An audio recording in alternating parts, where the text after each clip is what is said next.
В этот коричневый платок в ночь депортации крымских татар 18 мая 1944 года родители завернули младенца. Спустя несколько десятков лет он вернулся в Крым вместе с хозяйкой. А теперь стал одним из главных экспонатов выставки, посвященной депортации.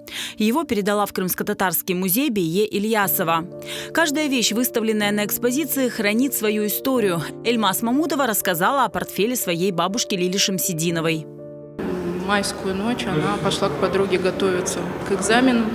И ночь отпросилась у родителей позаниматься, чтобы подготовиться к экзаменам. И естественно, что она могла с собой взять, это портфель школьный, и какие-то учебники, тетради. А когда утром вернулась домой, оказалось, что семьи нет, депортированы. С этим портфельчиком она была депортирована. Он пережил депортацию, он пережил возвращение в Крым. Мы его сохранили и передали в музей.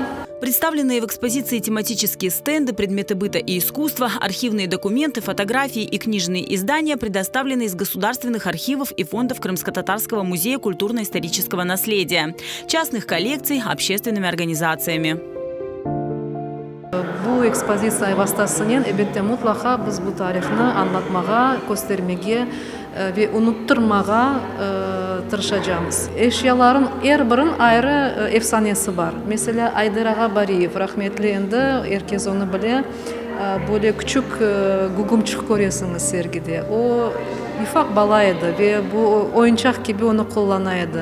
Yazık o adam endi rahmetli oldu ama bu tarih, bu eşya kaldı ve onların sebebiyle biz de bu tarihini anlatmağa, canlandırmağa demek mümkün тырышacağız. Отдельный зал мемориального комплекса стилизован под вагон. Здесь создана аудиовизуальная инсталляция, инсценирован эпизод отправления депортированных в места ссылки.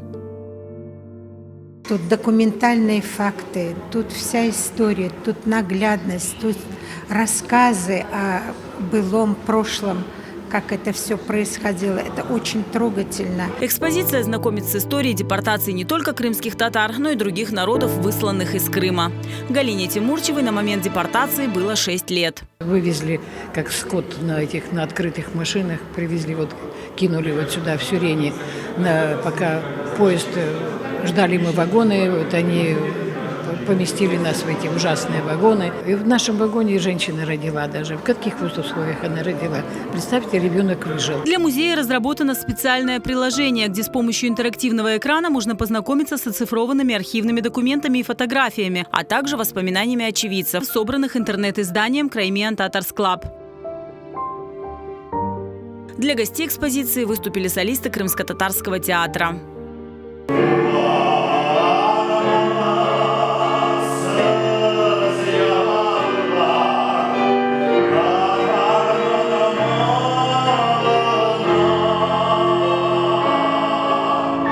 Экспозиция будет действовать на постоянной основе.